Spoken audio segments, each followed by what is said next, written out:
Assalamualaikum warahmatullahi wabarakatuh. Bismillahirrahmanirrahim. Alhamdulillahilladzi 'allama bil qalam, 'allamal insana ma lam ya'lam. Assalatu wassalamu ala sayyidina Muhammadin khairil anam wa ala alihi wa ashabihi dzawil fadli wal kiram. Amma ba'du. Para pemirsa yang dirahmati Allah Subhanahu wa taala, marilah kita senantiasa memuji dan bersyukur kehadirat Allah Subhanahu wa taala atas segala nikmat yang dilimpahkan kepada kita semua. Dengan mensyukuri nikmatnya, mudah-mudahan kita tergolong hamba-hambanya yang pandai bersyukur. Para pemirsa di mana saja berada, marilah sejenak kita perhatikan apa yang pernah dikatakan oleh Sayyidina Umar radhiyallahu an.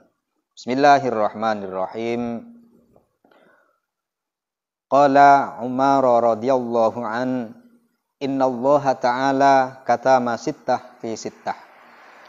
Sayyidina Umar radhiyallahu an pernah berkata, sesungguhnya Allah Subhanahu wa taala merahasiakan 6 perkara di dalam 6 perkara yang lain. Yang pertama ialah katamar ridha fit ta'ah. Allah Subhanahu wa taala merahasiakan ridhonya untuk hambanya di dalam ketaatan.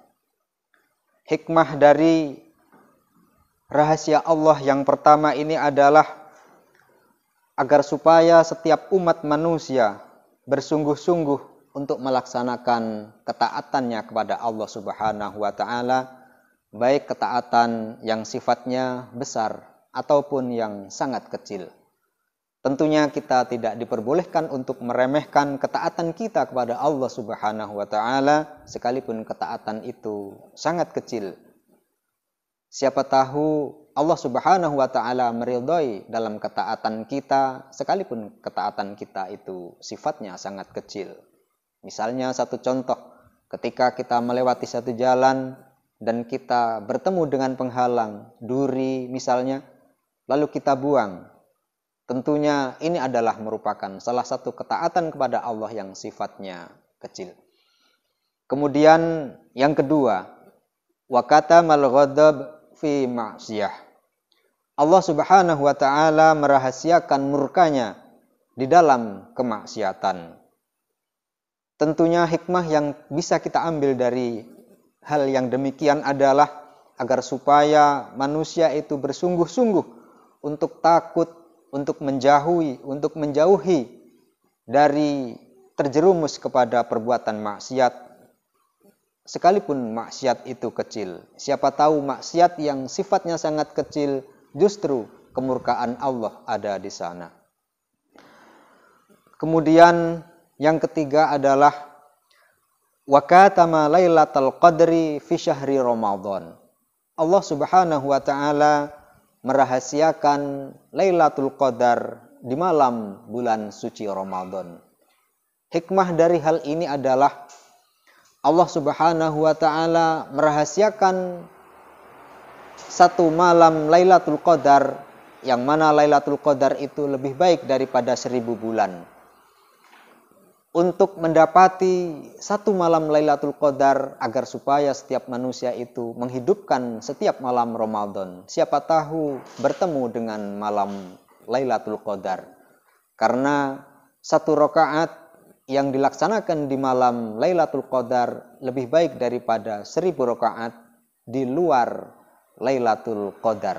Satu kali bacaan tasbih lebih baik daripada 1000 kali bacaan tasbih di luar malam Lailatul Qadar. Kemudian selanjutnya wa katama auliya'ahu fima bainan nas. Allah Subhanahu wa taala merahasiakan wali-walinya Allah di antara seluruh umat manusia. Tentunya dari hal ini yang bisa kita petik adalah untuk kita tidak meremehkan kepada siapapun, sekalipun orang itu nampak rendah, nampak gembel sekalipun, siapa tahu mereka adalah salah satu daripada walinya Allah Subhanahu wa taala. Kemudian yang kelima ialah wa katamal mauta fil umri, dan Allah Subhanahu wa taala merahasiakan kematian pada setiap umur umat manusia. Allah Subhanahu wa taala berfirman di dalam Al-Qur'an, a'udzubillahi minasyaitonir rajim, idza jaa ajaluhum la yastakhiruna sa'atan wa la yastaqdimun. Ketika ajal telah datang menjemput, niscaya tidak bisa dimajukan atau dimundurkan barang sesaat pun. Tentu ini adalah problem misteri rahasia Allah Subhanahu wa taala. Dengan demikian, hikmah yang bisa kita petik adalah agar supaya dalam kehidupan ini, dalam kesempatan sisa-sisa umur kita ini, kita gunakan untuk beribadah, untuk mencari bekal untuk kehidupan di akhirat. Mudah-mudahan dalam mencari bekal kita di sisa-sisa umur ini senantiasa diberkahi Allah Subhanahu wa taala. Kemudian yang terakhir, wa katamas sholatal wusta fis sholawat. Allah Subhanahu wa taala merahasiakan sholatul wusta. Di dalam Al-Qur'an Allah Subhanahu wa taala juga berfirman, a'udzubillahi minasyaitonir rajim, hafidzu 'alas sholawati was sholatil wusta wa qumu lillahi qanitin. Peliharalah salat dan salat wusta. Tegakkanlah salat karena Allah dan lakukanlah dengan khusyuk.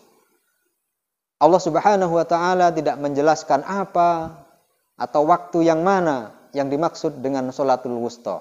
Hikmahnya adalah agar supaya kita senantiasa melaksanakan sholat fardu dalam sehari semalam ini.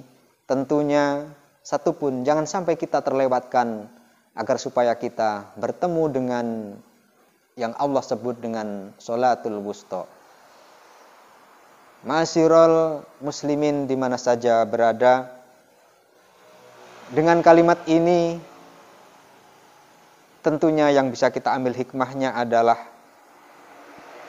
rahasia Allah tidak ada yang tahu di antara kita. Mudah-mudahan dengan ketaatan kita kepada Allah Subhanahu wa taala, kita senantiasa memperoleh ridha fid dini wa dunya wal akhirah. Terima kasih, selamat berbuka puasa, wal afu minkum, wallahul muwafiq ila aqwamit thoriq. Wassalamualaikum warahmatullahi wabarakatuh.